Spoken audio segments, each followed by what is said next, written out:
This channel does not promote any violence, harmful, or illegal activities. All content provided by this channel is meant for an educational and information purpose only. বাংলাদেশের ক্ষেত্রে আপনার কি মনে হয় তাদের ভারতের ওপর রাগ এই কারণে যে ভারতবর্ষে এই মুহূর্তে নরেন্দ্র মোদী তিনি প্রধানমন্ত্রী এবং ভারতীয় জনতা পার্টি ক্ষমতাসীন, নাকি আপনার মনে হয় যে ভারত যেহেতু বিগ ব্রাদার বড় দাদা হিসেবে এই উপমহাদেশটাকে শাসন করছে সেই জন্য তাদের মধ্যে একটা যন্ত্রণা তৈরি হয়েছে প্রতিবেশী ছোট দেশ হিসেবে, নাকি মনে হয় যে আসল রাগ ধর্মীয় কারণ?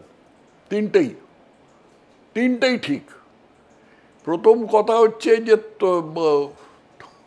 তুমি যদি একটা জনগোষ্ঠীর মধ্যে থাকো আর সেখানে যদি তোমার চেয়ে অনেক বড় বিদ্যায় বুদ্ধিতে চেহারায় জ্ঞানে সব ব্যাপারে তোমার চেয়ে অনেক চেয়েছে এবং সে যদি স্বাভাবিকভাবে একটা অগ্রণী ভূমিকা নেয়, তোমার সবসময় মনে হবে ওই শালা ওরকম করছে কেন, ও কে হরিদাস পাল, আমি কেন পারবো না, এইরকম একটা মানসিকতা তোমার মধ্যে সবসময় কাজ করবে।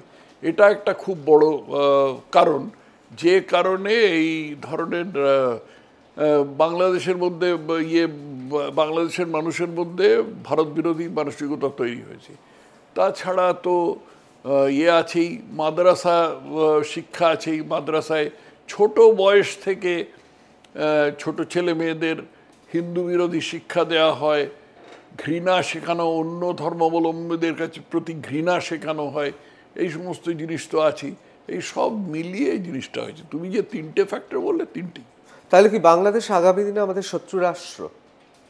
শত্রু আর বন্ধু নয়। তো তুমি সেই লর্ড পামারস্টনের কথাটা পড়োনি যে দেয়ার আর নো পার্মানেন্ট ফ্রেন্ডস, দেয়ার আর নো পার্মানেন্ট এনিমিজ, দেয়ার আর অনলি পার্মানেন্ট ইন্টারেস্টস। বাংলাদেশের অবস্থা হচ্ছে কি, ভারতের বগলের নিচে বাংলাদেশ।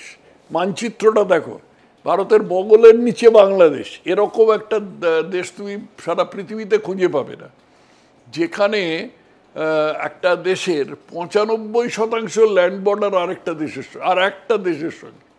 বাংলাদেশের তাই আর কি। তো বাংলাদেশ তো ভারত ছাড়া চলতেই পারবে না। এটাও একটা রাগ, কেন আমাদের এরকম, কেন আল্লাহ এরকম করেছে, কেন সমস্ত নদীর জল ওইখান থেকে উজানে আমাদের এখানে সেই জল করে দেয়, এই ফরাক্কা থেকে কেন জল ছাড়ে, ডম্বুর থেকে কেন জল ছাড়ে, এই সমস্ত সব জিনিস নিয়ে রাগ। তো এটা বাংলাদেশের মধ্যে থাকবে। কিন্তু সত্ত্বেও বাংলাদেশকে ভারতের সাথে সুসম্পর্ক রাখতে হবে, তা না হলে বাংলাদেশ শুকিয়ে মরে যাবে। বাংলাদেশকে ঢিট করা ভারতের পক্ষে একেবারে কোনো ব্যাপার নয়, চাইল্ডস প্লে। শুধু জল ছাড়ার ব্যাপারটা যদি যথাযথভাবে নিয়ন্ত্রণ করা হয় তাহলে বাংলাদেশের 12টা বেজে যাবে। শুধু যদি ভারত থেকে নানা রকমভাবে ওদের উত্ত্যক্ত করার ব্যবস্থা হয় তাহলে বাংলাদেশের 12টা বেজে যাবে। কদিন আগে ডিম গেল, কত লক্ষ ডিম গেল। এই ডিমগুলো না গেলে তো বাংলাদেশের লোককে একটু খেতে কম পেত। ডিম খেয়ে যে তারা বেঁচে আছে, ভারতীয় ডিম খেয়ে বেঁচে আছে এমন নয়, কিন্তু তারা তো খানিকটা উপবাসে থাকতো, একটু তো কম পেত। বাংলাদেশে কিচ্ছু হয় না। আমি তো বাংলাদেশ 5 বার গেছি এবং দেশটা মোটামুটি ঘুরেছি। বাংলাদেশে ধান আর পাট ছাড়া কিচ্ছু হয় না, কোনো উৎপন্ন দ্রব্য নেই, কোনো খনিজ নেই, পাথর পর্যন্ত পাওয়া যায় না, বালি পর্যন্ত পাওয়া যায় না, সব ভারত থেকে আনতে হয়। কি করে করবে?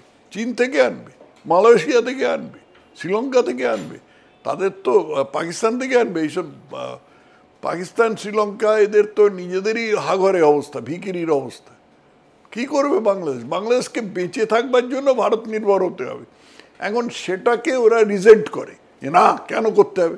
আরে কেন করতে হবে? আমরা করেছি তো, তোর আল্লাহ তালাই করেছেন যে তোদের এইখানে বসিয়েছেন আর ভারতকে তার চারপাশে রেখেছেন। আমরা তো করিনি, ভারত তো এরকম একটা মানচিত্র তৈরি করে দেয়নি। তো এইটাকে বাংলাদেশের মেনে নেওয়া দরকার। এইটা মেনে নিয়েছিলেন খানিকটা শেখ হাসিনা এবং সেই অনুযায়ী শেখ হাসিনা দেশ চালাচ্ছিলেন। শেখ হাসিনা যে একেবারে সমস্ত ত্রুটিমুক্ত ছিলেন তা নয়, তার আমলেও প্রচুর হিন্দুদের ওপর অত্যাচার হয়েছে। নাসিরনগরে হয়েছে, কুমিল্লায় হয়েছে, এ সমস্ত হয়েছে। এবং মাদ্রাসার সংখ্যা বেড়ে যাওয়া তার আমলেই হয়েছে। হেফাজতে ইসলামকে বেশি পাত্তা দেওয়া তার আমলেই হয়েছে, কিন্তু তা সত্ত্বেও উনি একটা সুষম সম্পর্ক ভারতের সাথে রাখছিলেন, কারণ এই ভারতের সঙ্গে সুষম সম্পর্ক না রেখে যে বাংলাদেশের পক্ষে বেঁচে থাকা সম্ভব নয়, এই জিনিসটাই উনি বুঝেছিলেন। এরা এখন তো বাংলাদেশে কোনো সরকার নেই, এখন কমপ্লিট নৈরাজ্য, সম্পূর্ণ অরাজকতা। এই পরশুদিন আমার কাছে বাংলাদেশ থেকে দুই ভদ্রলোক এসেছিলেন, একজন হিন্দু, তার নাম রাকেশ সরকার, তিনি আমার পিতৃভূমি বাংলা ব্রাহ্মণবাড়িয়ার লোক, আরেকজন মুসলিম, যে আওয়ামী লীগের এমপি, তিনি এখন বাংলাদেশে ফেরত যেতে পারেন না, তার নাম আর করছি না, কিন্তু তারা দুজনেই বললেন যে এখন সম্পূর্ণ নৈরাজ্য এবং আরও নৈরাজ্যের দিকে চলে যাচ্ছে। এই যে আমাদের নোবেল প্রাপক আছেন ইউনুস রাজনীতির জানেন না, রয়ের ফুটকিটা পর্যন্ত জানেন না। ইউনুস কি করবেন? ইউনুস এখন ফুটবলের মতন হয়েছে, ওখানে গোটা 5 দল আছে, বিএনপি আছে, জামাত আছে, জাতীয় পার্টি আছে, তারপরে আরো কারা কারা ছাত্রদের সংগঠন আছে, কারা কারা আছে, সব বিভিন্ন এই মৌলবাদী দল আছে। উনি ওই ফুটবল একজনের পা থেকে, জামাতের পা থেকে বিএনপিতে যাচ্ছে, উনি প্রথমে জামাতের মতো কথা বলছেন, তারপর বিএনপির মতো কথা বলছেন, তারপরে তো জাতীয় পার্টির মতো কথা বলবেন, এইরকম চলছে। তার সত্ত্বেও আমরা বিশ্বাস করি বাংলাদেশের শুভবুদ্ধি সম্পন্ন মানুষ, প্রগতিশীল মানুষ রয়েছেন, চিন্তা ভাবনায় যাদের সত্যি ধী শক্তি আছে, নিশ্চয়ই একদিন তো একদিন আবার সেই জায়গায় অবশ্যই হবে, তা নাহলে দেশটাই সার্ভাইভ করবে না। অবশ্যই, হ্যাঁ, দেশটাই সার্ভাইভ করবে না। সেই জন্য আমি যে গোড়াতে যে তুমি যে কথাটা বলেছিলে, যে ট্রাম্প যেটা বলেছেন, ট্রাম্পের ক্ষমতায় আসা ভারতের এবং বিশেষ করে বাঙালি হিন্দুদের স্বার্থে, বাঙালি মুসলিমদের স্বার্থেও অত্যন্ত প্রয়োজন। আপনি বলছেন বাঙালি মুসলিমদের স্বার্থেও? বাঙালি মুসলিমদের স্বার্থ, আমি তো বললি, যদি বাংলাদেশ ডিম খেতে না পায় তাহলে মরবে কারা? হ্যাঁ, 8% হিন্দু মরবে আর 92% তো মুসলিম মরবে। শুধু ডিমের কথা বলছি না, কিচ্ছু পাওয়া যায় না বাংলাদেশে, চালও যথেষ্ট নয়, শুধু পাট আর বিদ্যুৎ নেই। বাংলাদেশে যে প্রধান ছিল তোমার প্রধান শিল্প ছিল গার্মেন্ট শিল্প, মানে বস্ত্র শিল্প, সেলাই করা বস্ত্র শিল্প, তো সেটা তো বিদ্যুৎ ছাড়া চলবে না। আডানির ওরা বিদ্যুতের বিল মেটাতে পারছে না, বিদ্যুৎ কোথা থেকে আসবে? বিদ্যুৎ করতে হলে নিজেরা করতে পারবে না, কারণ কয়লা নেই, গ্যাস ফুরিয়ে এসছে, গ্যাস দিয়ে কিছু বিদ্যুৎ হয়, কিন্তু ওদের জলবিদ্যুতের কোনো সম্ভাবনা নেই। কি করবে বাংলাদেশ? আর জনসংখ্যার চাপ যে কি তুমি ভাবতে পারবে না, ভাবতে নিশ্চয়ই পারবে, কিন্তু ভারতে জনসংখ্যার চাপটা কত? হ্যাঁ, ভারত খুব প্রচণ্ড জনসংখ্যার চাপ হয়, তা সত্ত্বেও পুরো ভারত ধরলে পরে গড় জনসংখ্যা হচ্ছে 400, প্রত্যেক বর্গ কিলোমিটারে 400-র কম। হ্যাঁ, প্রত্যেক বর্গ কিলোমিটারে 400-র কম। আর বাংলাদেশে প্রত্যেক বর্গ কিলোমিটারে 1300-র কাছাকাছি।